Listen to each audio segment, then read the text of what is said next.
Every story has a happy ever after. And after this story, there's an after party.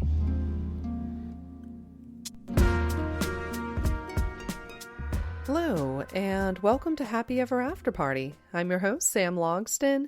This week, I'm by myself. Amanda is taking some time off. I let her out of the basement so she could have a nice little vacation in the attic. Amanda needed to implement some self-care this week, and I highly encourage all of you guys to implement self-care too. Everyone's stressed. Everyone needs a little bit of time to themselves to just relax and catch up on some of the things that you may have been putting off for some time or just didn't have the opportunity to do.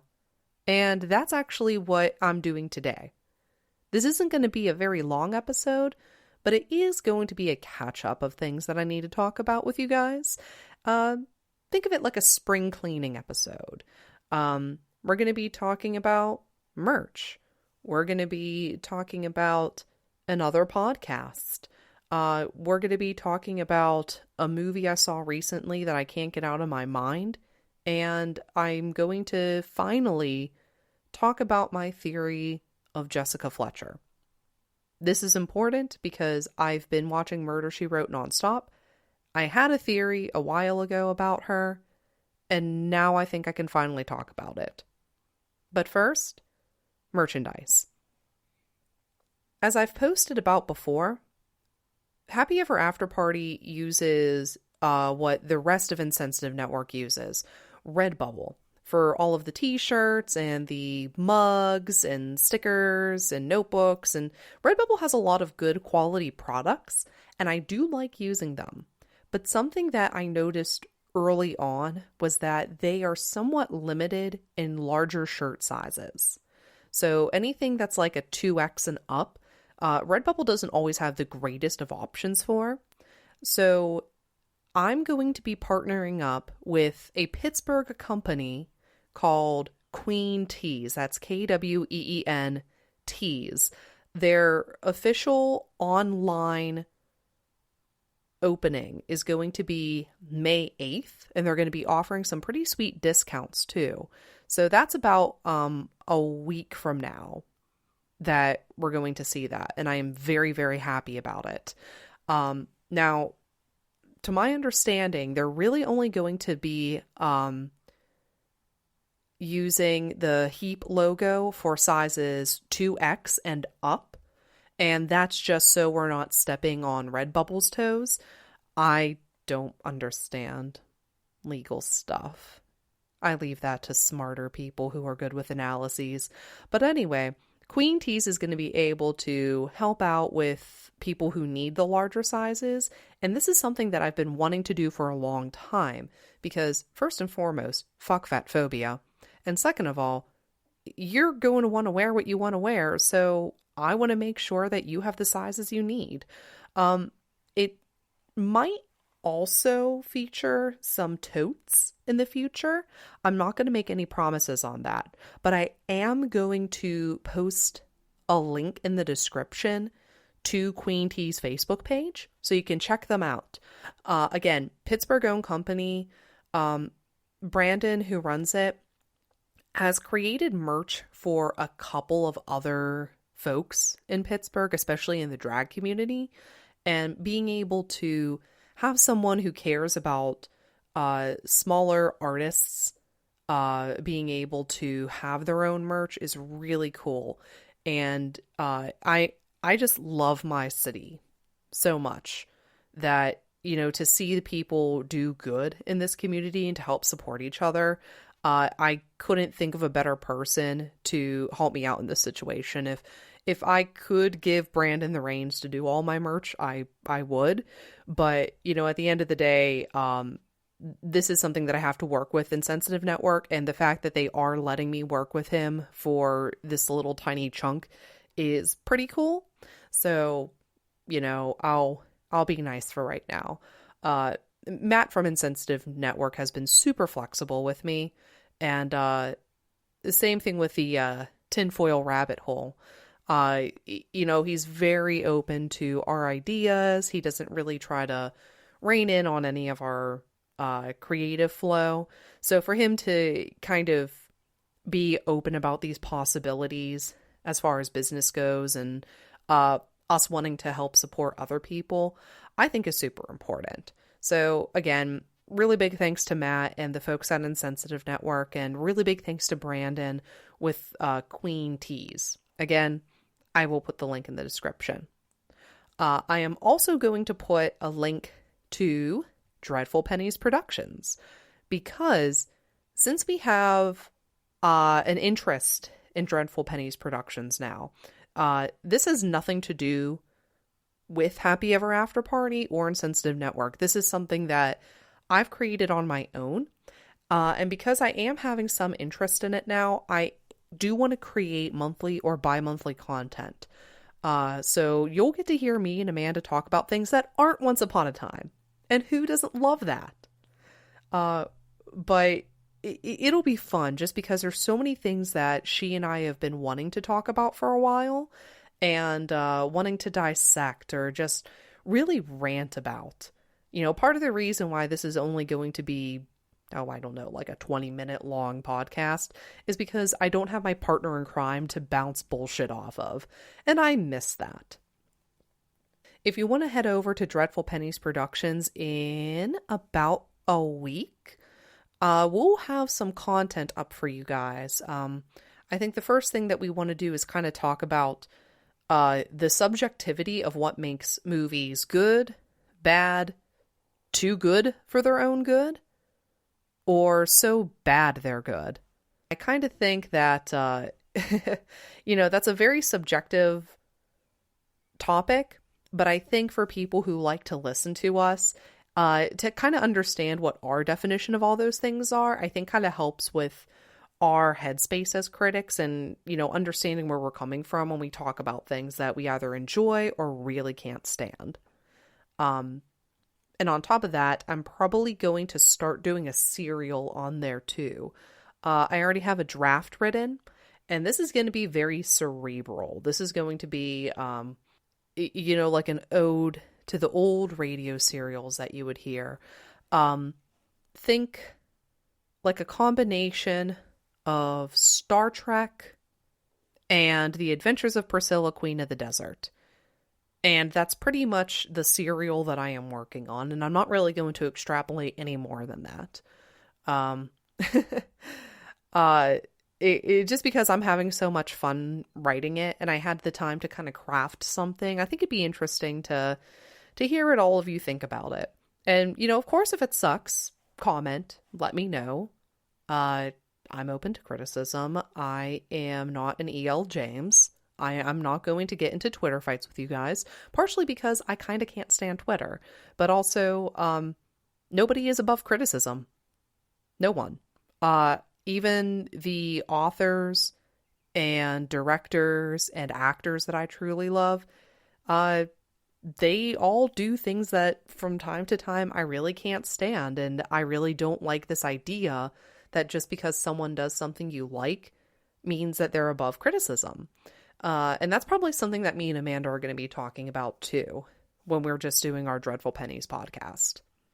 So, moving from shop talk to things I've seen and cannot unsee.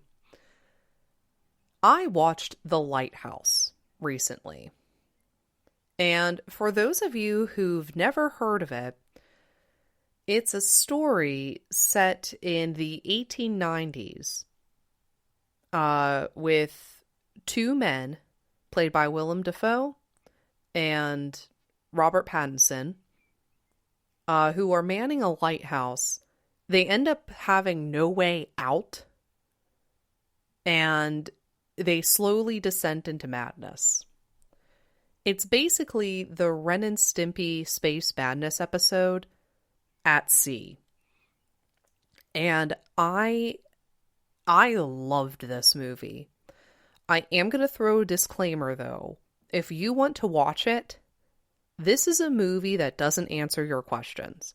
If you like really straightforward narratives, if you're not a fan of art house films, if you don't like movies that there are things that are left up for your interpretation, you are probably not going to like this movie. I enjoy films like this, and I'm not going to do a dissection of the plot. I'm not really going to get into spoilers, but I do have to talk about it on Happy Ever After Party because the movie, to me, again, without really getting into spoilers, like what my interpretation of the movie is that the movie itself is a sea shanty. It is a fairy tale, and it is sort of its own little tall tale about being marooned, essentially. And there's references to different myths. There's a siren that comes into play from time to time, both as a figurine and as a figment of Robert Pattinson's imagination. There are several mentions of Poseidon and a couple other more obscure mythology, both named directly and not directly. If you take a step back and you really kind of look at the symbolism and what the film is really about, it's kind of easy to pick up on some of the myths, but if you're not looking at the film for direction and you're not looking at it, beyond the surface level, on the surface, it is a really good story. It's told from the perception of people going mad. And people who are more eloquent in film have talked about how the camera work is and the dimension of the film, the perspective. People have talked about this. I'd really recommend watching Chris Stuckman's review of it. He does a very good job of breaking that down. There's a couple other people who've talked about it too, but from somebody who just loves folklore and mythology, this was a very entertaining film to watch. And I can't stop thinking about it. So if you would want me to ever do, like the Happy Ever After Party breakdown of The Lighthouse, let me know. Because, again, it is so rich, and the story itself is something that I could kind of imagine, like somebody telling, like telling sailors or whatever, one night when everyone's really, really drunk, just, talking about this, just talking about Willem Dafoe and The Lighthouse. The film is gay as hell too, and I love that.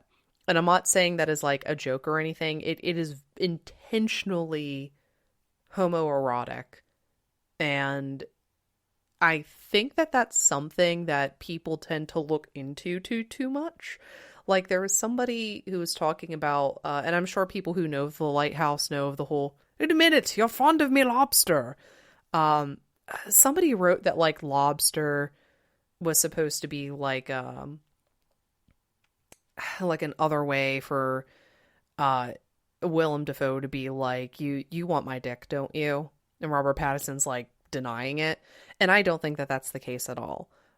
If anything, that whole bit of dialogue is more like, when somebody who cares about you is performing an act of service, part of love language, one of the things that can really ruin a relationship is that struggle to understand the signals and those different kinds of love languages. So, that's what it was to me. So whoever wrote that whole lobster equals dick thing, like, you are looking into it way too much. Now, if it was oysters, on the other hand, that'd be a different story.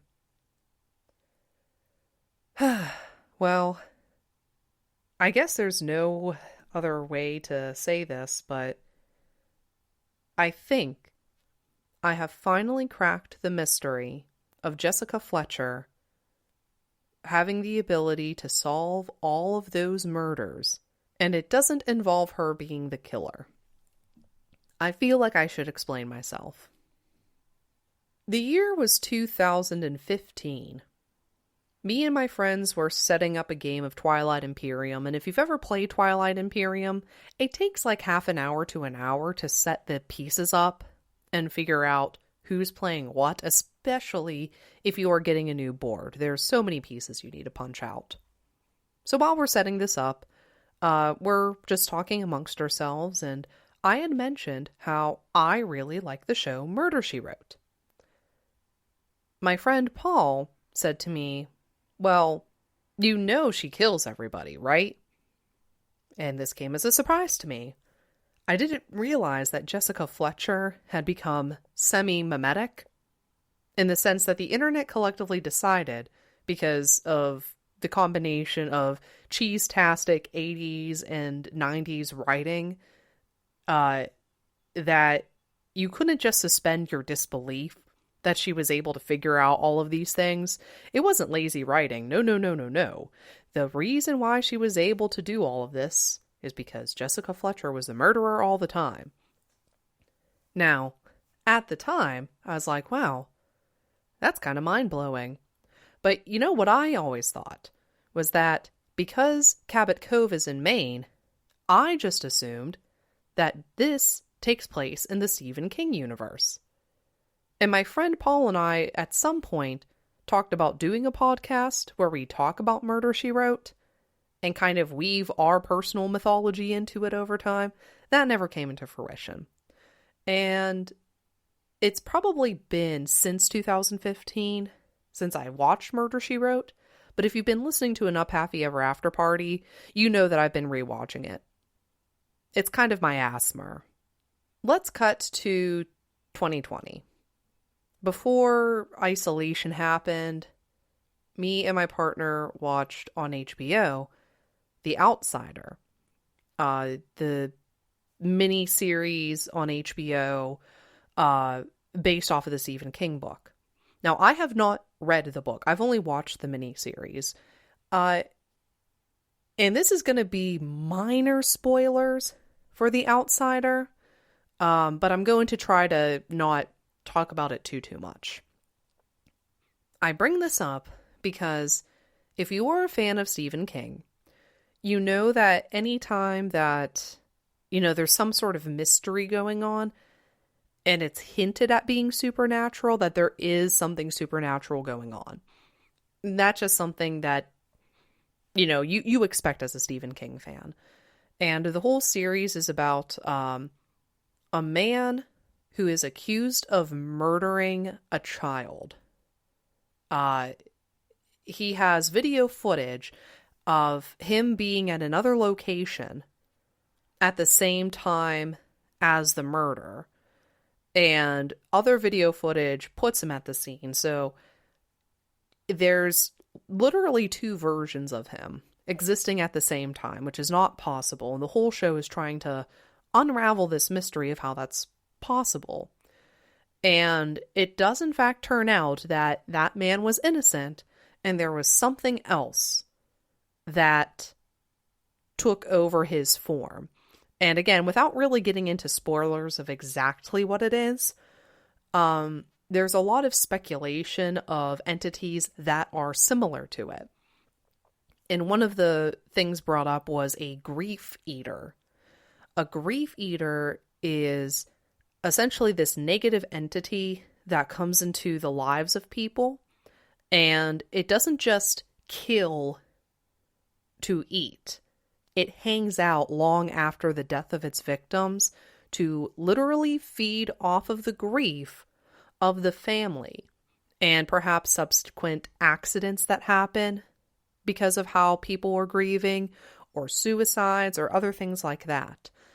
And it's upon watching this show that a light bulb went off in my head. And that is, I was right. Jessica Fletcher is part of the Stephen King universe, and I believe Jessica Fletcher is a grief eater. And more importantly, she does not know it. when you watch The Outsider, there is a scene where you see the entity, and I don't want to call it the final showdown between the protagonists and this entity, but it's a very contemplative moment. And one of the reasons why I want to read the book is because I feel like this idea might be explored a little bit more. The creature kind of has like an existential crisis and says, well, I've always wondered if there were other people like me, but that's not the kind of thing that you could just talk about. You can't just walk up to people and say, well, hey, I like to eat people and feed off of the fear of others. I can't have a normal diet.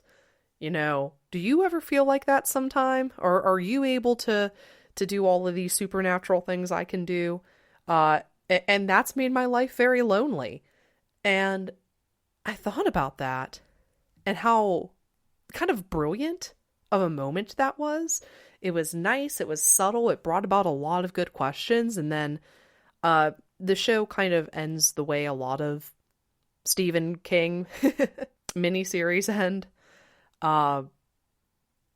Actually, you know what? It ended better than a lot of Stephen King miniseries. I'm not going to trash on it too hard. But then that kind of had me thinking, well, the show is more or less making us think that there could be other kinds of grief eaters that exist. And it wasn't even at that final showdown, but it sort of brought up a couple of times throughout the show of how like universal this idea of, you know, bad things happening in multiples and the kind of things that can cause that. And it made me think about Murder, She Wrote. Because, yeah, Jessica Fletcher is able to solve mysteries that are incredibly convoluted. And, you know, is it cheesy 80s and 90s writing? Oh, absolutely.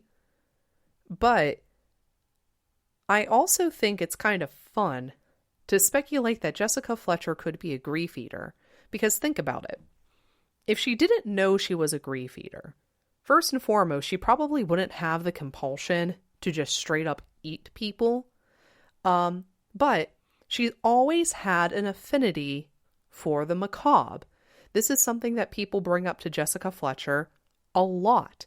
Even though she's someone who enjoys gardening and is sort of seen like a very strong, morally upright kind of person, she always finds herself in these situations talking about murder and lies and people suffering, people cheating on their significant others. Like all of these things that cause misfortune. And from a storytelling perspective, it's really difficult to believe that she just so happens to come upon these circumstances, and I can see why people would just make the assumption that, oh, she must have been the killer all along. But if she is a grief eater, that means she has a propensity to be attracted to this stuff in the first place. So maybe as simple as deciding what restaurant to go to, she's able to find her way into those situations unknowingly. And even people who put really good covers for their mystery, she always has like that sneaking hunch that somebody could be more involved than what they're letting on. And I think that's sort of her her grief eater sense tingling. I think that makes for a much more interesting theory. Now, another thing that I'll probably mention that's always sort of bothered me about Murder, She Wrote is from time to time, the show will mention that her and her husband never had children, but she has a plethora of nieces and nephews and cousins and all this other extended family. Now, from a writing standpoint, I can totally see why they did this. If you're doing a very long, drawn-out TV show, you don't want to cram yourself with too many characters, because if actors get other jobs or they're no longer able to work for certain companies, their contracts run out, anything like that, you want to sort of minimize all of the ties or give the characters an easy way out in case they need to do other things. You can look at any soap opera that's lasted for the past 30 years and you'll see that they do stuff like that all the time. But if we're looking at it from this grief eater perspective, it kind of makes sense that she wasn't able to have any children. That's sort of a very misogynistic kind of trope. I realize that when you're talking about like witches or women who are evil, Regina, not being able to biologically conceive children. But if you're looking at her as a weird entity who's just embodied the form of a woman, and the whole purpose of a grief eater is about survival. The Outsider does a really good job of that. They talk about how this is, not a person with any kind of like ill intentions or any kind of like mental illness. This is an animal, and this is how the animal feeds and survives. You're not perpetuating your species. You are the species. And this is how you survive, is by doing this. So I think that one little detail that's always sort of bothered me about Murder, She Wrote is a little bit more acceptable when I just sit back, relax, and say, Jessica Fletcher is a grief eater. Little bit of food for thought. Might be a bit of a stretch, but to me, that makes a lot more sense than her being the murderer. Because how would she frame all of these people or get them to confess? She doesn't have a whole lot of money, folks. And she's really not able to blackmail people as well as you might think. Well, that was fun. Next week, me and Amanda are going to be talking about probably one of my favorite episodes of Once Upon a Time, if not my number one favorite. So I look forward to sharing that with you guys. I'm going to have a link to Queen T's Facebook page and Dreadful Penny's Productions website as well. So feel free to check that out. If there's anything you want us to discuss, let us know. Feel free to comment. On Dreadful Pennies, there's an ability to message us if you want to be a patron. That's another good way to get in contact with us too and leave us suggestions. I'm probably going to start doing polls from time to time too. So if there's content out there and you want to have your say in what we talk about, you can go ahead and do that. That's all up to you guys. Well, I'm really glad that I did all that spring cleaning. Thanks for sticking around, and just remember, guys, might not be the end, might not be happy, but you're always welcome to this party. Take care.